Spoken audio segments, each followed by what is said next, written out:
ধামাকা, কি হবে বিরিয়ানি। তো তার জন্যে চালটা দিয়ে আমি ভাবছিলাম এদিকে মাংস দিয়ে নেবো। সব মাংসতে মশলাটা মাখিয়ে তেল দিয়ে আলু ভেজে তারপর হচ্ছে কষিয়ে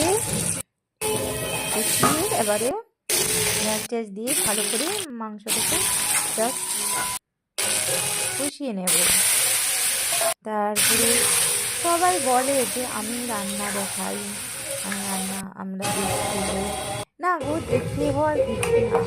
আসলে না, অনেকে না দেখিয়েও অনেক কিছু জয় করতে পারে, আর আমরা সত্যি দেখিয়ে হয়তো কিছু পারছি না।